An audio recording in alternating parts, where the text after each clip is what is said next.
سلم علی رسولہ الکریم صحبہ وبارک وسلم۔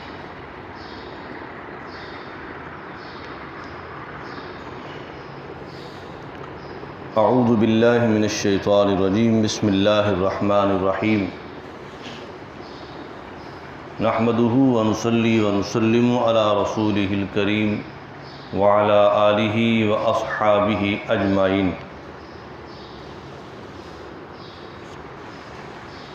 ومن يطع الله ورسوله ويخشى الله ويتقه فأولئك هم الفائزون۔ وأقسموا بالله جهد أيمانهم لئن أمرتهم ليخرجن قل لا تقسموا طاعة معروفة إن الله خبير بما تعملون۔ صدق الله العلی العظیم۔ اور جو کوئی اطاعت کرے اللہ کی اور اس کے رسول کی اور اللہ سے ڈرے اور اللہ کی نافرمانی سے بچے، سو وہی لوگ ہیں جو کامیابی کو پہنچنے والے ہیں۔ اور یہ منافق قسمیں کھاتے ہیں، اللہ کی گاڑھی قسمیں، سخت قسمیں، کہ اگر آپ انہیں حکم دیں تو وہ گھروں سے نکل کھڑے ہوں گے۔ آپ کہہ دو منافقوں کے بارے میں مت قسمیں کھاؤ، فرما برداری کرنا چاہتے ہو تو معروف دستور کے مطابق کرو، بے شک اللہ کو خبر ہے اس کی جو تم کرتے ہو۔ سورہ نور کی آیت نمبر 52 اور آیت نمبر 53 ہے۔ گزشتہ آیات مبارکہ میں اللہ تعالیٰ نے منافقین کی جماعت کے ساتھ ساتھ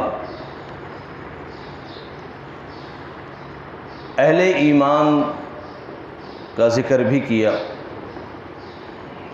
کہ جہاں منافقین کے دل میں منافقت کا مرض ہے، جو صرف محض دکھلاوا، مفاد پسندی، دنیا کی اغراض پر مبنی ہے، اس کے مقابلے میں اہل ایمان، اللہ پر ایمان رکھنے والے، رسالت کو ماننے والے، رسالت سے محبت کرنے والے، دل و جان سے رسالت قبول کرنے والے، سنت سے محبت کرنے والے، ارشادات نبویہ سے محبت، فرمان نبوی سے محبت، اخلاق نبوی سے محبت، اسوہ حسنہ رسول سے محبت، اور آپس کے مابین کے تنازع میں کیے جانے والے فیصلوں پر سر تسلیم۔ تو یہ اہل ایمان کا ذکر کیا کہ جب اہل ایمان کے مابین کسی معاملے پر تنازع ہو جاتا ہے، جھگڑا ہو جاتا ہے، بشر ہے، انسان ہے، تو وہ اللہ کے رسول صلی اللہ علیہ وسلم سے اپنا فیصلہ خوشی خوشی کراتے ہیں، اور پھر اللہ کے رسول ان میں سے جس کے حق میں جو فیصلہ کر دیں وہ اسے دل و جان سے قبول کرتے ہیں۔ ابو داؤد شریف کے اندر ایک واقعہ موجود ہے کہ دو صحابہ کرام نے آپس میں زمین کا معاملہ کیا۔ ایک صحابی نے زمین بیچی، دوسرے صحابی نے زمین خریدی۔ معاملہ ہو گیا، زمین والے نے پیسے لے لیے اور زمین خریدنے والے نے زمین کی ملکیت اپنے حصے میں لے لی۔ معاملہ مابین رضامندی سے پیسے طے ہونے پر ہوا، خوشی خوشی معاملہ ہو گیا۔ پھر جس صحابی نے زمین کو خریدا تھا اس نے اس زمین میں محنت کی، تو زمین کی کاشتکاری کرتے ہوئے ایک روز اسے زمین کے اندر سے دفینہ ملا، کنز ملا، خزانہ ملا۔ تو جب اس زمین کے اندر سے اس نے ایک برتن دیکھا جس کے اندر سونا ہے، پیسے ہیں، قیمتی چیزیں ہیں، تو اس صحابی نے اس کو نکال کر سوچا کہ یہ زمین تو میں نے فلاں صحابی سے خریدی ہے، یہ دفینہ ان کا ہو سکتا ہے، ان کے آباء و اجداد نے مخفی طور پر چھپا کر رکھ دیا ہو، کسی کو نہ بتایا ہو۔ چنانچہ اس صحابی نے اس خزانے کو سر پہ اٹھایا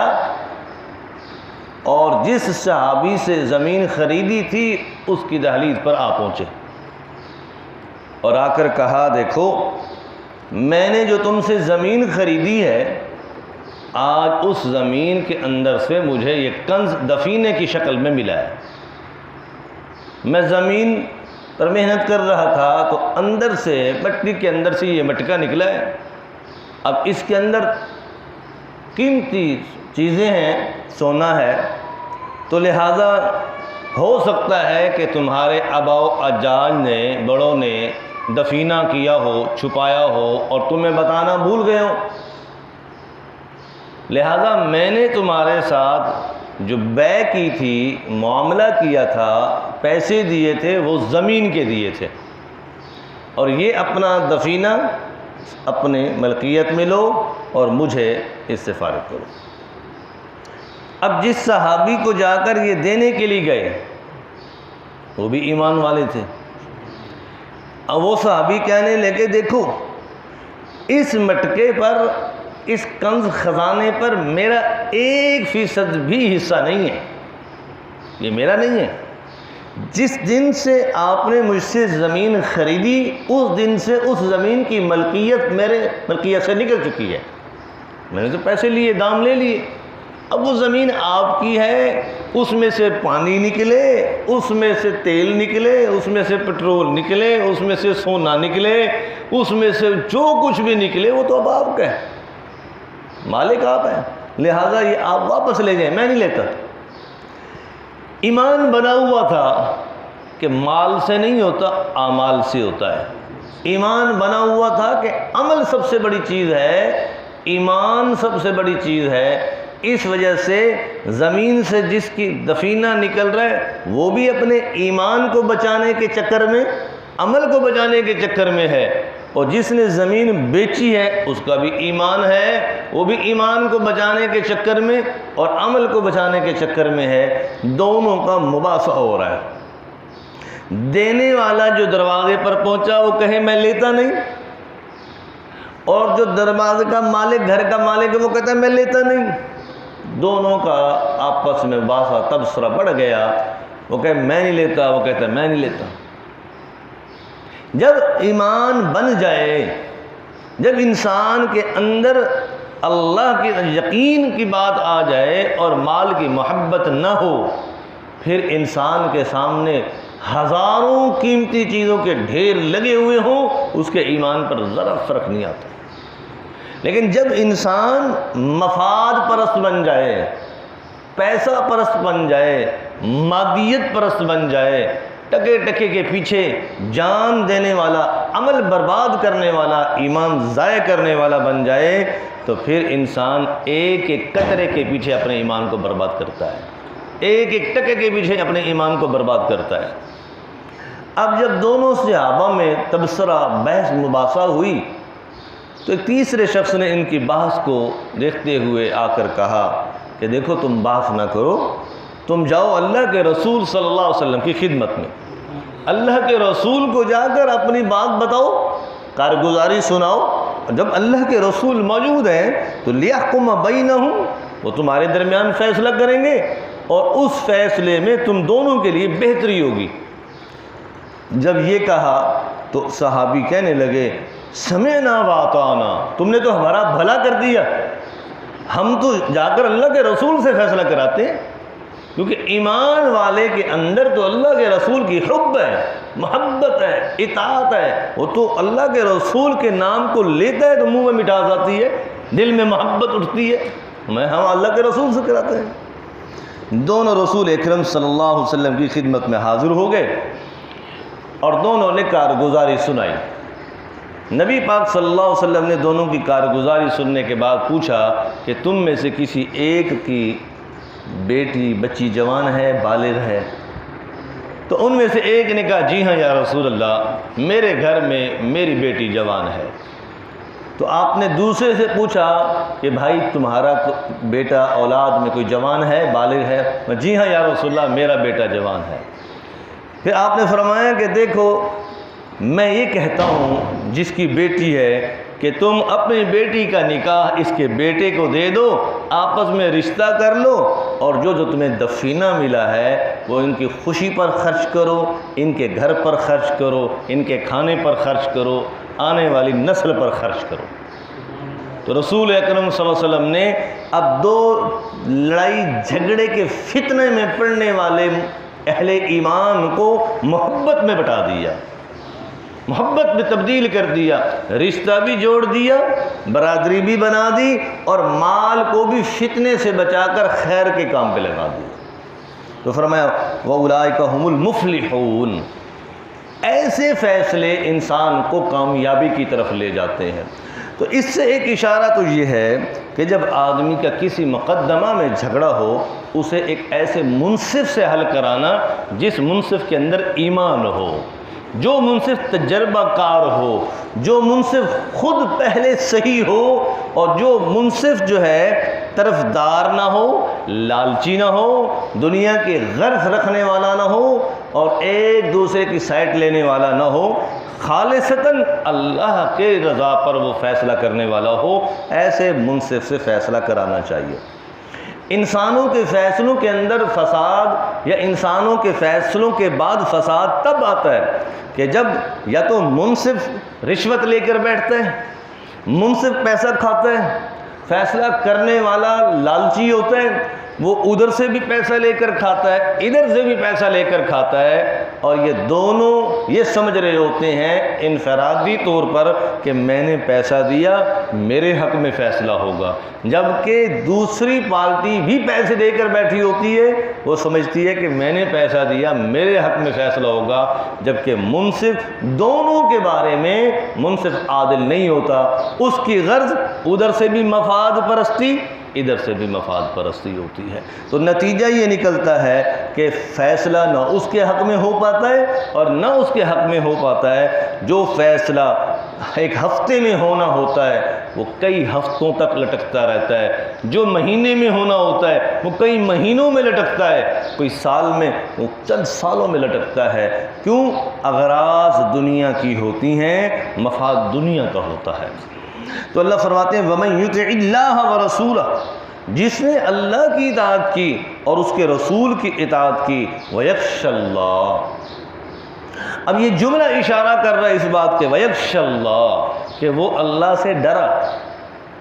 اللہ کا ڈر اس کے دل میں ہے کہ میں نے یہ گناہ کیا، اللہ مجھے پکڑ لے گا، مجھ سے یہ زیادتی ہوئی، اللہ مجھے پکڑے گا، میں نے یہ غلط کام کیا، اللہ مجھے سزا دے گا، میرے سے یہ گناہ ہوا، مجھے اس کے جرم میں یہ سزا ملے گی۔ وَيَخْشَ اللَّهَ، وہ اپنے گناہوں کو سوچ کر،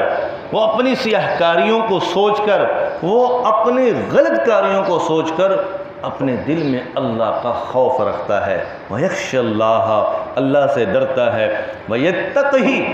اور آگے کی زندگی، آگے مستقبل کی زندگی میں زندگی کو تھام کر چلتا ہے، یعنی